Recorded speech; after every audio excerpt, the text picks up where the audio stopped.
We are live. All right. Welcome, everyone. My name is Ulises Leon on behalf of the Green at Home team. We really appreciate you guys joining us today. Um, Pete, if you can pull up the first slide, please.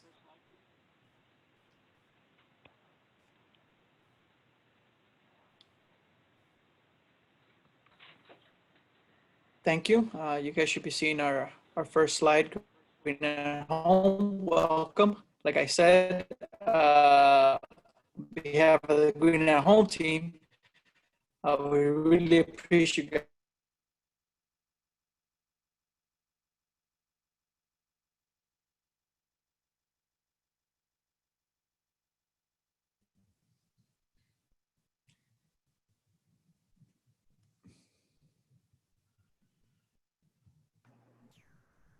Pete, can I get a slide 2, please?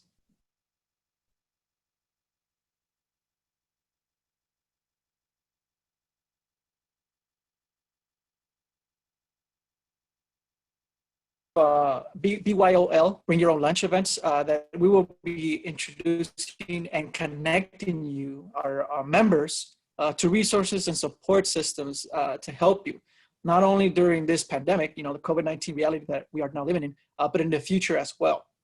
So we know that to many of you, you may be working from home, and this picture may look familiar to you, right? But for some of us, that might look a little different. Pete, slide 3, please.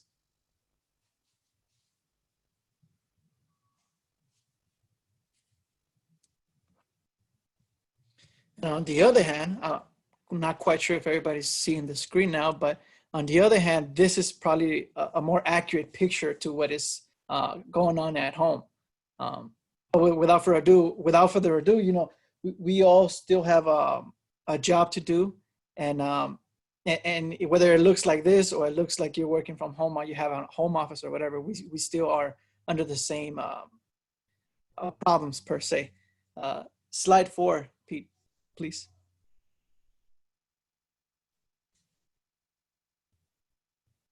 So no matter what your shutdown experience might look like, we can all agree that these are unprecedented times that we are living under. The so-called new normal circumstances. Let's take a moment to watch this short video clip that we have here.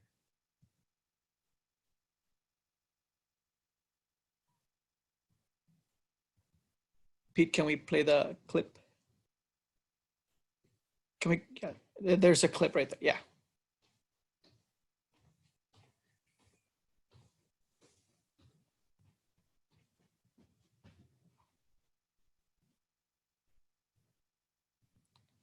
I'm sorry we're having a little technical difficulties, but I'll just go ahead and go over what the video describes. It may be easy to say that we're just working from home. We have increased bills, and so some of these bills may have decreased just because how we have to work on and balance our life from home. And some of our parents are becoming teachers now, right? Teaching our children from home. And with that comes all this other stress that we haven't dealt with before. People need people, right? We need to socialize, and the mental anguish that comes along with all this new stress is unprecedented. So the video would have gave you a picture of how we have to come into realization that the ecosystem that is being distorted as we knew it now introduces new roles that we have to play in, right? So without further ado, I want to introduce you guys to an overview of what the webinar is going to be at. So we could go to the next slide, Pete.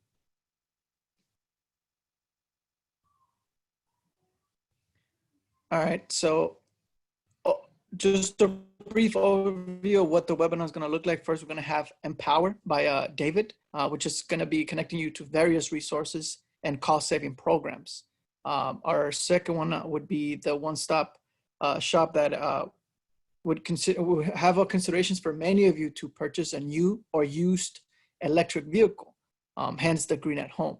And then finally, we will finish with the LA Tenants Union that will help you familiarize yourself with the rights as a tenant. What rights do you have? And right before we wrap it up, we have a polling question on Prop 15, which is schools and communities first. Many of you know it. If you don't, we have information and links for you towards the end of the webinar. But that's how we will wrap up at the end of the webinar. So without further ado, David, I'm gonna hand it over to you. Thank you very much, Ulysses. So I'm gonna start with this PowerPoint. One moment. Alrighty. So first and foremost, I want to introduce myself. My name is David Amaya. I am a program support organizer for the Green at Home at SCAIU 99. And para cualquier persona que hable español y está buscando más información sobre Green at Home, también podemos dar asistencia. So I want to begin by saying, who is this program for and why are we doing this? So this is not just for SCIU and our union members. This is for any of your coworkers, any of your families, and any of your friends that may be interested in money saving opportunities. And why are we doing this? Especially during a pandemic and because of the lack of public financial assistance, it is essential we give our members an opportunity to see what public resources and programs can benefit them. As a tenant, you all have a right to proper living conditions and up-to-date equipment. As a tenant, you have a right to access discounted prices on bills and utilities. And as a tenant, you have a right to access solar alternatives without a dent in your pocket. So how do these programs come about? So thanks to our partnership with people like Southern California Edison, Grid Alternatives, Los Angeles Department of Water and Power, California Department of Community Services and Development, and SoCal Gas, we are able to do this. So before we get into the specifics of the programs, I'd like to show you all what the eligibility form looks like and why we ask you these questions. So to start, we are going to begin at sciu99.org/green-at-home. We recommend this application be completed through desktop or tablet to avoid accessibility issues. This form should not take more than 15 minutes, but please know if you are having any difficulty completing the form or not sure about some of the questions, there is an option on the right-hand side to send us a message, and this option will allow one of our support organizers to contact you and answer and assist any of your other concerns. So when beginning this questionnaire, you'll notice green tabs that drop down for each question category. Depending on your answer, further questions may drop down.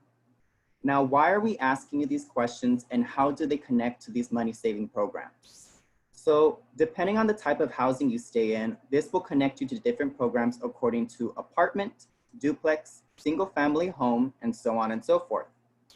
Indicating whether you own or rent is also important because depending on each program, it may be possible you request permission from the landlord or owner before you proceed. But do not worry, if you rent, there are still many other programs that you can qualify for. Now with the annual income, this will give us a range of options depending on how much you make each year. Although someone who makes less may qualify for more programs, those who make above average can still qualify for various programs and options. The eligibility form will also ask for age and disability. This is to connect to those who have qualifying medical conditions or various equipment that they need money for. And in addition to such a range of options, we also ask about your utility bills and heating and cooling usage. This is if you are struggling to pay for your electricity bills or other bills. There are programs that can help you pay for those hot summer days when it is necessary that you have that AC or fan running all day. Moving along, we also have questions regarding vehicle usage. We ask for your car model, the year of the car, whether the car is registered, and if you plan on retiring said vehicle. These specifications will connect you to allowance opportunities if you have trouble paying for your smog and car maintenance, $1,000 rebate options for those who own or lease electric and hybrid cars, as well as trade-in options for qualifying older model cars. Later, we will have Brianna Spratt to go further into detail with all the clean mobility options you may be interested in. Now, I understand this is a lot of information to take in, so please rest assured this is just a brief informational webinar to give you an inside look to what this program is all about. And if you have any questions, we'll provide you with all our Green at Home email for further concerns. Now let's move on to what these programs will look like and what to expect from them. So thanks to California Department of Community Service, we also are able to have different programs and services that assist with bill payments. So such as LIHEAP, we can grant up to $1,000 towards your electric and gas payments. Each program and service is according to the county or city you reside in.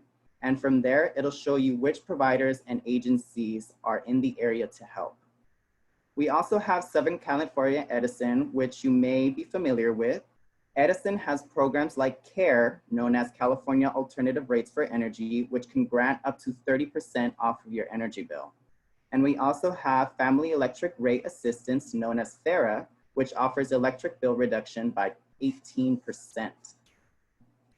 So moving on, aside from billing and vehicle assistance, we also have eco-friendly programs that offer plants and grass replacements through Los Angeles Department, Water and Power. This City Plants program offers Los Angeles residents up to 7 free water efficient trees delivered to your home with necessary equipment such as fertilizer, ties, and stakes. Street trees can also be offered to homes and businesses, as well as options for principals and plant managers to request trees for their school sites. In addition to trees, there is also the turf replacement program, which is also offered through Los Angeles Department Water and Power. This program can get you up to $15,000 rebate when you replace your grass with California-friendly and native plants. The way it would work is you would transform your lawn to a more sustainable landscape to receive this rebate. Pre-approval is necessary before you begin the project, and you would be getting $3 for every square foot that is replaced. This money will amount to a large amount if you have larger yard space, so it is important that you get into that program. And this turf replacement program can also be eligible for commercial and multi-properties. So now let's check out the solar options. Family and friends can access these solar options through Grid Alternatives and Los Angeles Department Power and Water. Thanks to Grid Alternatives, they offer the program, which is funded through California Public Utilities Commission for single-family homes to access rebates on solar power for low-income homeowners. There is also the Solar Rooftops program. This is meant to This is offered through Los Angeles Department Water Power customers, and this is to expand solar savings for qualifying residential customers to be able to access solar energy and solar alternatives. Now, I do want to circle back to the Southern California Edison and their medical baseline allowance options. This is for customers who use electric-powered medical equipment and have difficulty paying for said equipment.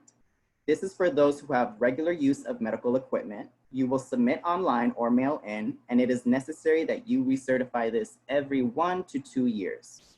Now, these are just brief summaries of these programs, so please don't hesitate to visit our Green at Home website to ask and inquire for more details. And I want to say thank you for listening and joining in. I am now going to introduce and pass this over to Brianna Spratt, for the Clean Mobility programs. Thank you, David. Hello, everyone. Thank you for joining today's webinar. My name is Brianna Spratt, and I'm one of the project support organizers here at Local 99. Today, I'll be talking about the Clean Mobility programs, what they have to offer, including rebates, grants, and eligibility. And hopefully by the end of today's presentation, this sparks interest in your considering purchasing a clean vehicle. I don't know about you, but when I hear about the words rebate or grant, I instantly think about money or savings, and I'm sold. But what makes it even better is you're not only saving money, but you are helping reduce air pollution. We have a goal, guys, and that is to have 5 million zero-emission vehicles by 2030. It's obtainable. These amazing benefits are not just available to our members, but your friends and family as well. So please, please, please make sure you share this information after today's webinar. So I'm going to jump into my slides. Oh, Pete, can you bring those up? Oh, sorry, they're right here. Okay, so first I want to speak about the benefits and incentives of having a clean vehicle.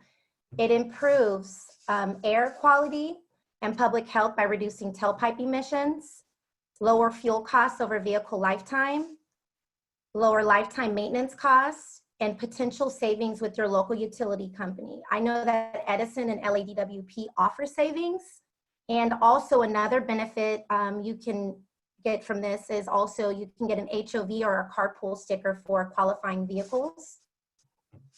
Now I'm going to jump into slide 3, and I'm going to show you a vehicle about what are clean vehicles.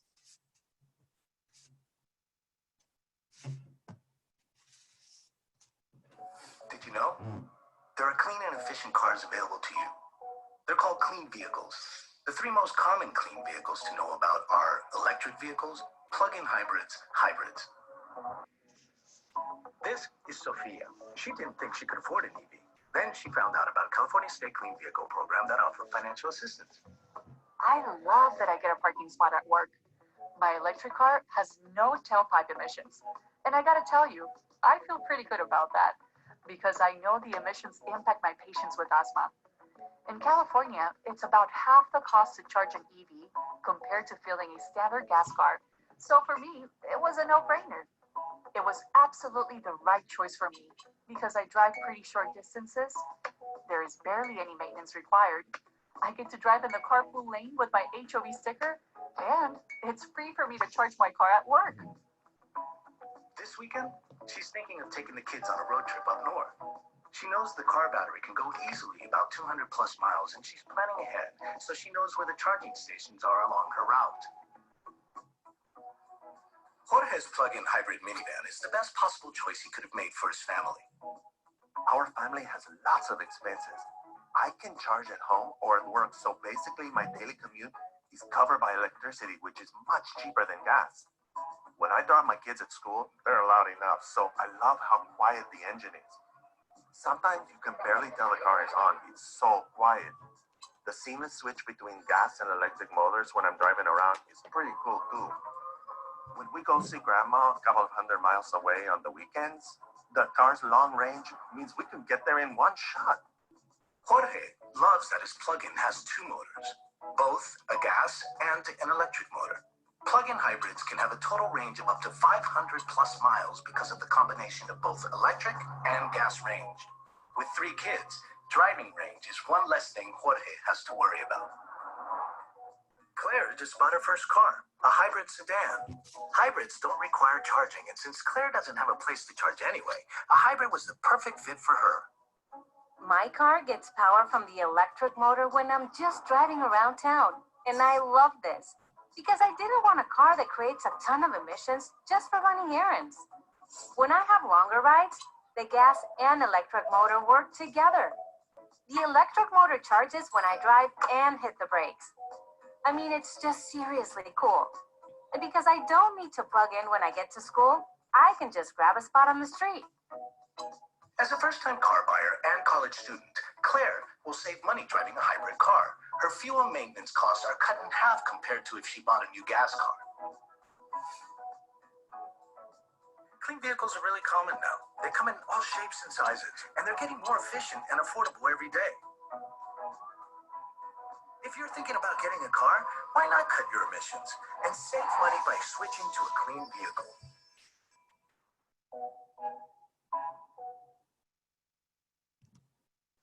So now that you finished watching, oops. Okay, next slide. Oh, here we go, sorry. Now that you finished watching, I hope you have a better understanding about the different types of clean vehicles. And I would like to highlight the 3 most common. We have the electric, plug-in hybrid, and the hybrid electric vehicle. One question that often comes up with some of our applicants is, how will I charge my car? Well, don't worry about that because we have programs that offer rebates on residential chargers. Okay, so now we're going to talk about the low carbon transportation equity programs. We have quite a few. We have our community car share, Drive Clean in the San Joaquin Replace program, Clean Cars for All. Those 3 programs are for our Bay Area or Northern California residents. So if you have any family members that live that way, go ahead and let them know. And then we also have Blue LA Car Share, Clean Vehicle Assistance Program, Replace Your Ride, and the Clean Vehicle Rebate Project. The 3 that are highlighted are the most common in Southern California, and those are the ones that I'll be speaking about today as well. And then we also have financing assistance for lower income consumers. Okay, so the first slide, this slide is going to be the introduction to one of the programs. We have the Replace Your Ride program. With this one, you can take one of your old high polluting vehicles and trade it in and replace it for a more fuel efficient model. And with this program, you can get up to $9,500. You'll be eligible to replace your ride as long as the car is a 2012 or older. It has to be operational and powered by gas or diesel fuel, so it can't be like another energy efficient or type of vehicle. It has to have current DMV registration, and ineligible vehicles will be the dismantled or salvaged titled vehicles. And also with this program, you must not have participated in this program as an IRS household. Okay, and so the next one will be the Clean Vehicle Assistance Program. This one is great because it's for our low income consumers. And what's really awesome about this program is you can get either a new or a used vehicle. Doesn't have to be brand new. It's a grant. So this is money that you are given that you do not have to pay back. And you can receive up to $5,000 with this program.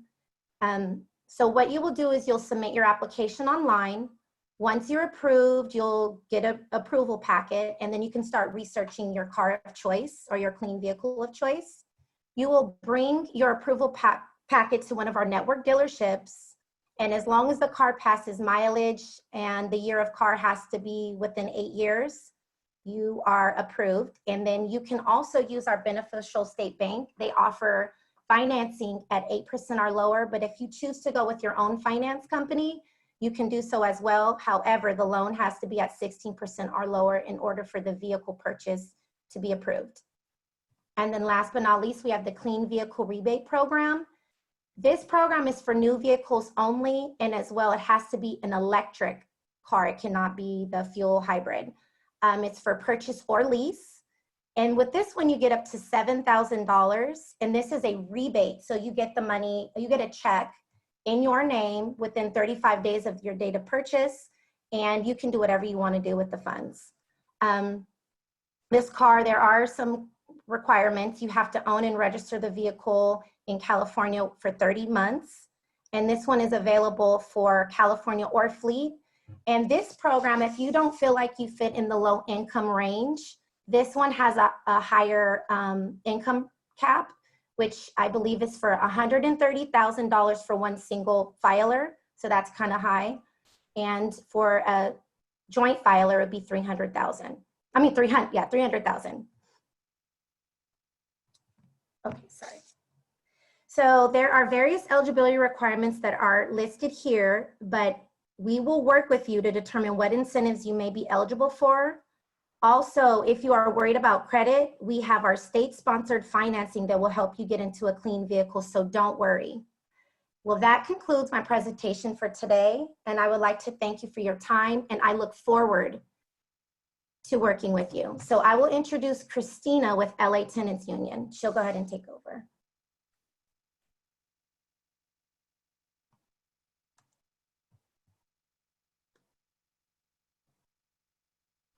Hey everybody, good afternoon. First of all, CIU Local 99, thank you to Bree, David, Elises for the invitation today. Like I said, my name is Christina Sanchez Juarez. I'm with the LA Tenants Union. I'm gonna go ahead and, can you guys see my screen? I'm gonna go ahead and click present, okay?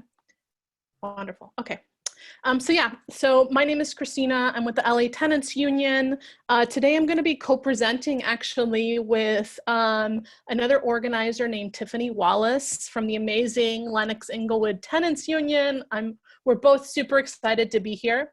We want to say thank you to SEIU for just having the wherewithal to know that your members, who many of them are probably tenants, that many tenants are in crisis right now.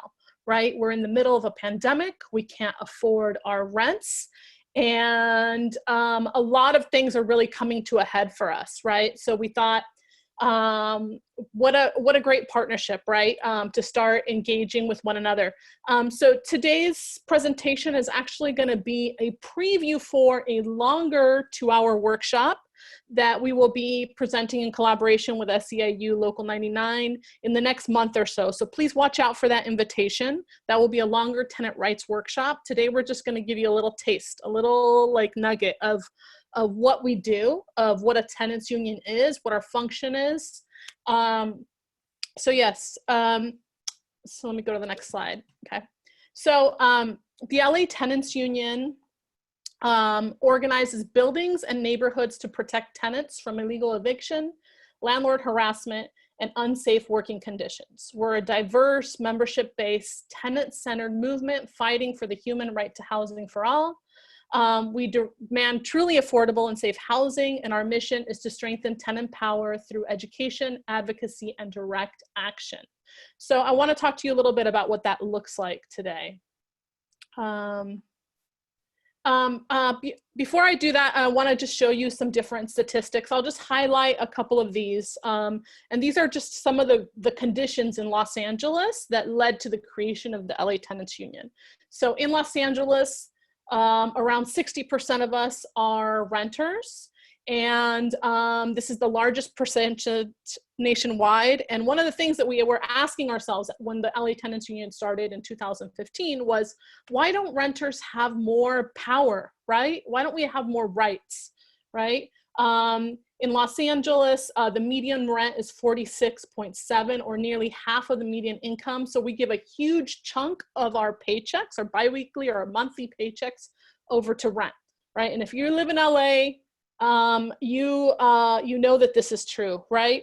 And then another thing I want to highlight is that during our last homeless count, 66,433 houseless individuals are living on the streets of Los Angeles County.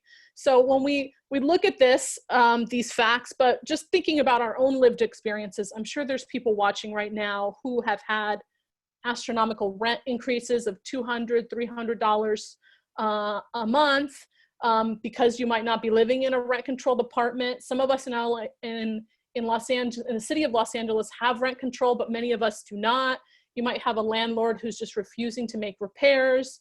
You might be having difficulty just communicating the crisis that you're living through right now. Like maybe you're just not able to make your rent payments, right? So that's what we do in the LA Tenants Union. We help tenants get organized, and we help tenants be able to communicate with their landlords, and to also just get organized within their own buildings to be able to fight back against gentrification or eviction or anything having to do with tenant harassment or habitability issues. Let me go to the next slide. So yes, we formed in 2015, recognizing all the issues that I talked about in the last slide.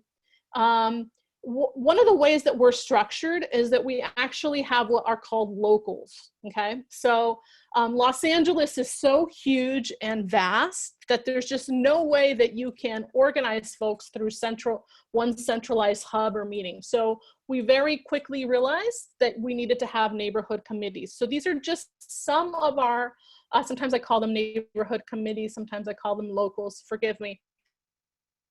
But these are just some of our locals. We have a local on the east side. We have a local in Hollywood, at Vermont and Beverly. We have one in South Central. And these locals serve as neighborhood hubs, right? They're the places where you know you can go that is close to your home, where you can talk to other tenants and get organized. Some of the different things that happen at these local meetings is that people are able to attend Know Your Rights Workshops, we support each other with writing letters to our landlords. We organize campaigns against scrupulous landlords when we have huge rent hikes or when we're in danger of being displaced. So those are some of the things that happen within the context of these local meetings. And right now what I'm going to do is I'm going to kind of show you where some of these different locals are so you can understand where to get plugged in. Right now, because of the pandemic, all of our local meetings have been transitioned over to Zoom. But we also have robust phone trees where we really practice keeping in touch with each other. And then we also practice, we also meet up with each other in a safe, socially distanced way when folks are in crisis. So we actually have 12 local chapters across Los Angeles. And as you can see, Los Angeles is huge. One of our newest chapters is down here in the South Bay in the Wilmington local. We have a North Hollywood local and a Canoga Park local as well. So for folks who are watching right now and you want to figure out, okay, how do I get help? What the first step that you would want to do as a tenant is get plugged into one of these locals or look for the one that's closest to you. So right now what I'm going to do in the chat, I'm just going to write our website, latenantsunion.org. And that's where you can figure out where the closest local to you is. Let me go to the next slide real quick. Sorry, my computer's being a little buggy. So yes, so so you can kind of visualize our structure a little bit. We have the local chapters, and that's like your neighborhood space where you can get plugged in. You can start attending those Zoom meetings if you need help, if you want to organize your neighbors. We also have committees that take care of our media, sustainability. One other thing I forgot to mention is that all of our meetings have simultaneous interpretation in Spanish, in Español. So if you need, if you're primarily a Spanish speaker, you can very easily get plugged into one of the locals. That is not a problem. All of these locals, each local then is comprised of tenants associations. So a tenants association is when you get together with all the people who live in your building to stand up for your rights as tenants, right? Sometimes if you live in a smaller building or a single family home, what you can do is that you can still be a part of an LA Tenants Union local and organize more on a block level or on a neighborhood level. So those are other options. In the LA Tenants Union, we also form part of a larger network of LA tenants, of tenants unions across North America, of which the Lenox Inglewood Tenants Union is a part of. And this network is called the Autonomous Tenants Union. And this actually came about in the past couple of years because so many people across the country are really struggling as renters with these astronomical high rents, right? Let me go to the next slide real quick so I can talk to you guys about, and then I just wanted to highlight some of our core values for you. I'm not sure how I'm doing on time, but just namely, let me close this out. Sorry, I'm not sure if you can see that. Some of our core values are that we are tenant-centered, so we always put the tenant first, and anything that is related to tenants is what really guides us, right? Sorry, let me check the chat. Okay, so anything that's related to tenants is what really guides us. We do not believe that gentrification is inevitable. We actually believe that it can be stopped. We're autonomous from nonprofits and foundations, so we're all volunteer organizers. And we really believe in organizing. We really believe in a process of co-learning and that we are capable of learning with one another and walking with one another. We're also a horizontal organization, so there's no ED, executive director, or anything like that. We practice being leaderful, so we practice helping lots of people become leaders within our movement. And then finally, I just want to talk to you guys about the Food Not Rent campaign, which we're currently working through. So basically what's happened right now is that a lot of tenants are having to genuinely pick between food and rent. And we're telling people to pick food, not rent. So if you go to foodnotrent.org, that will provide you with the guide as to what to do if you are currently not able to pay your rent. In Los Angeles, we have what's called, we have this eviction moratorium right now where no one can be evicted because you haven't been able to pay your rent. And we will walk you through the process of communicating with your landlord, organizing yourself with other tenants, becoming a member of a local. That way you can fight to stay in your home. I'm gonna stop sharing for a second and actually put a couple things in the chat. Great, and then I'm just gonna put a couple of links in the chat for folks to access, and then I'm gonna pass it over to Tiffany. So, so foodnotrent.org is the website to get plugged in if you haven't been able to pay your rent and need support. And then you can also find us on Facebook and Instagram and all the usual platforms. So I'm gonna go ahead and pause and pass it over to Tiffany. Thank you so much, Christina, for that great presentation and for everyone's awesome words. My name is Tiffany Wallace. I'm with the Lenox Inglewood Tenants Union, and I'll just start to share my screen so that we can continue.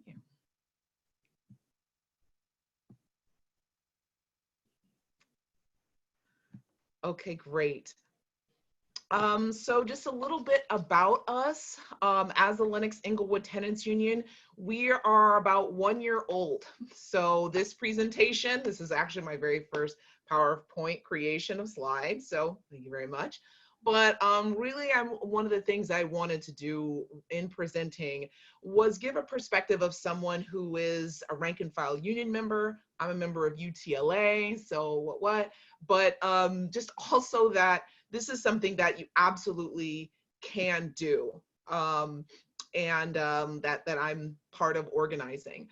We started off as the Inglewood Tenants Union, fighting for rent control, and then improvements to the ordinance. So we had some success. We actually helped reduce the landlord rent increase from 8% to 3%. So not only were we able to fight for rent control, but we were also able to fight to reduce the rate of rent control.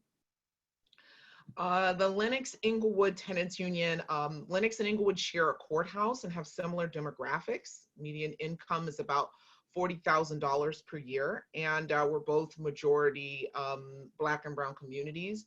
And gentrification is a factor in both communities. So, excuse me. So one of the things that I want to emphasize is also just knowing your district. California state law allows local governments to delay evictions through the end of September for renters impacted by COVID-19. However, the Judicial Council is the enforcement arm of that legislation. So there can be no evictions unless it is due to a health and safety issue. So that order is very paramount. But at the same time, it's very important to know your district, because I know a lot of people may not live in Los Angeles proper. And so for our experience, we got a lot of help with the South Central local, which Christina is part of, and with the LA Tenants Union. But Lenox and Inglewood have different municipal orders. So Lenox, for example, is unincorporated. Their housing is controlled by LA County, and that in that specific ordinance with Lenox is extended to September 30th. Lenox has a separate mayor, city council, and moratorium, which can be extended, but again, that state judicial order is in effect. One of the things that I wanted to emphasize is the connection between labor unions and tenant unions. Most labor union members are tenants, such as myself. We have a shared interest in improving our workplaces and also our homes. So and that means organizing together as tenants. Just like we organize in terms of our workplaces, we have to ensure that our workplace is protected, that it's safe, that it's clean. We also have to ensure that our rights are protected at home, that our homes are safe, that our homes are clean, that they are habitable, and that our environments are clean. As David talked about earlier, we can take those kinds of protections that are there and expand upon them to improve our quality of life. Home and work are centers of power. Okay, where we work every day, we're able to work and generate profit for a specific company or organization. And where we're at home, we're living, we're paying for businesses, we're paying our rent.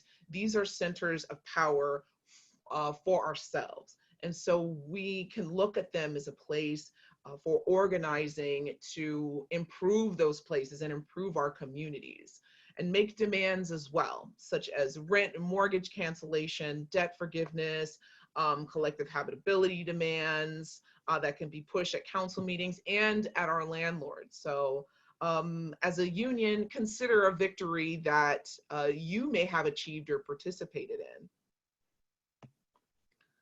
So in terms of habitability in the environment, my suggestion is take stock of your city environment. And that's one of the things that we started to do as a tenants union is what were some of the tenants experiencing in Inglewood? Some of the great things. We have trees, there's a coastal breeze. Some of the bad things, there's mold inside of some of the apartment units. There's a lot of noise. Planes fly over Inglewood several times a day.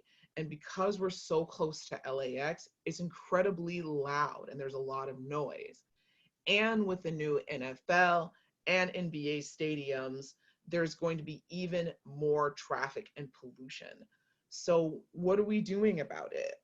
Talking with our neighbors, forming a tenants union, protest, and a rally that I'll be showing to you later. Another thing is making sure that the landlords don't speak for you to your neighbors. And that means improving a relationship that you have with your neighbors in your community, talking to people. Even a hi, hello, and goodbye or good morning can really establish a good relationship if there's an issue regarding the water or rent or some other issue that's going on. And we've noticed that we've had success with people just speaking to each other and then that transitioning into organizing for better conditions. Developing a relationship strengthens the community and really avoids unnecessary tension. So Inglewood Gardens versus the landlord and stadium. The NFL and NBA are coming to Inglewood and they're creating jobs, but at what cost? And so what I wanted to do was show a video so that you can check out some of the things that are being done.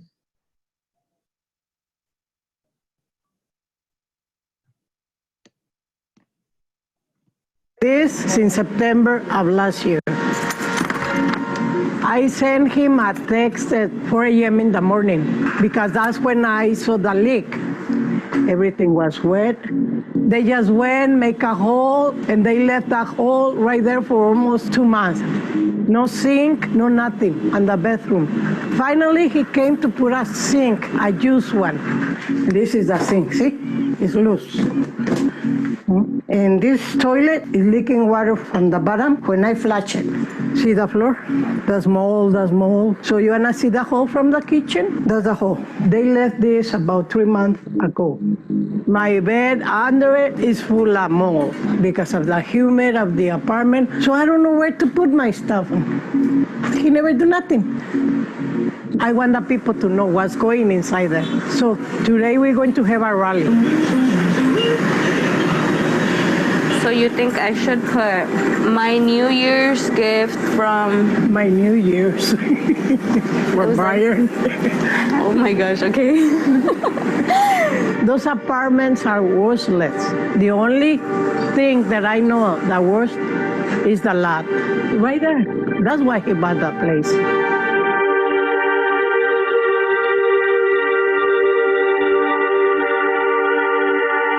clearly there is this huge investment of capital for entertainment, and folks are supposed to come from all places, and they're gonna rent hotels around here, eat at restaurants around here. Tenants like Dolores and neighbors of hers, low-income folks, black and brown folks, are in the way of that. And other landlords in Inglewood are doing the same thing. What do we do? When Inglewood tenants are under attack, what do we do? What Dolores is going through, she's not the only one. We're clearly aware that this is something that is going on all throughout Los Angeles. I would even say the United States, even the world. All evictions got to stop. No landlords, no cops. All evictions got to stop. No landlords, no cops. All evictions got to stop.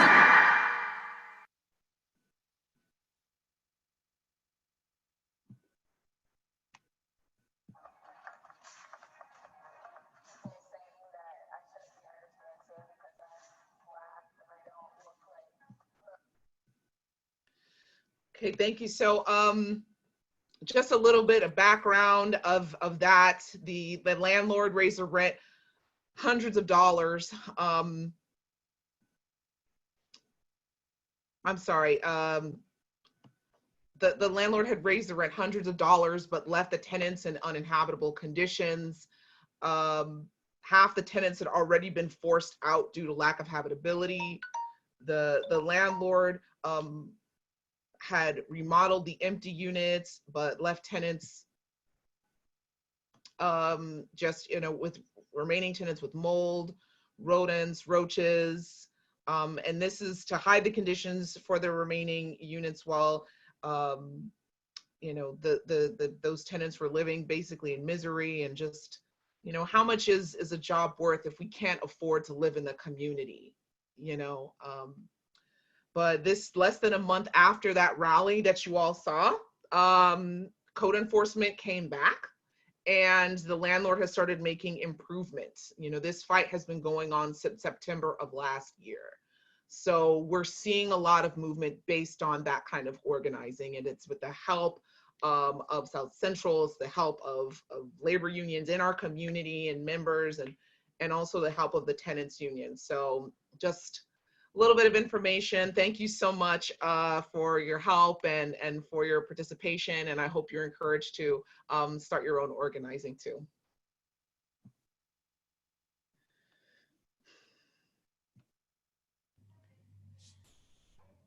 I take it that concludes your presentation, Tiffany? All right, thank you, thank you. And with that, I'd like to turn your attention over to the last part of our webinar. I know that was a lot of information to process, a lot of information, a lot of useful and important information though. So with that, I'd like to wrap up with a polling question, but right before we get to that, I'd like to give you a background of Prop 15 for those of you that don't know. Earlier on for the last year, Schools and Communities First was started as a petition that would essentially close a corporate tax loophole that was taking over $10 billion away from schools and communities. That's billion with a B. And now with this proposition being given a number, Prop 15, we will see it in our ballot come November. In a nutshell, Prop 15 will reclaim $12 billion. Again, that's billion with a B. It would invest in schools and communities. It will protect homeowners, renters with the useful, would provide small businesses with a tax relief, which it's very useful when most of our communities are surrounded with small businesses, and also provides local control. We know where we need this money to go to, and it is up to us to direct it as needed. And then finally, it ensures strict accountability so that we know that, again, the money goes directly to where it really is needed, not somebody else's pockets and out of our sight. With that being said, Pete, can you bring out the first polling question, please?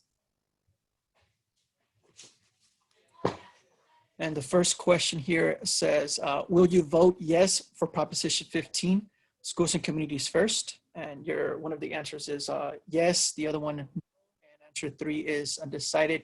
I need more information, and we will gladly forward you some information on that. So I'll give you guys a few seconds to answer that, submit it, and then we can show our results.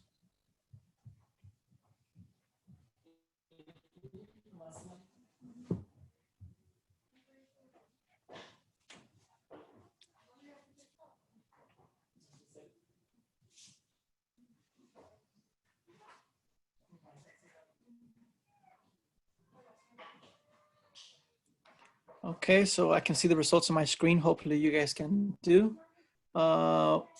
So we have about 63% of our viewers voting yes or planning to vote yes on this proposition. 2% no, and then 36% that needs more information. So we will gladly send that information all to all of you. There's going to be a link towards the end of this webinar where you guys can see more information. Can you pull out the second polling question, please? What is your plan to vote? One of the answers is I will vote by mail, and the other answer is I will vote at polling place. So again, give you guys a few seconds to submit your answer, and we will show the results of the second polling question.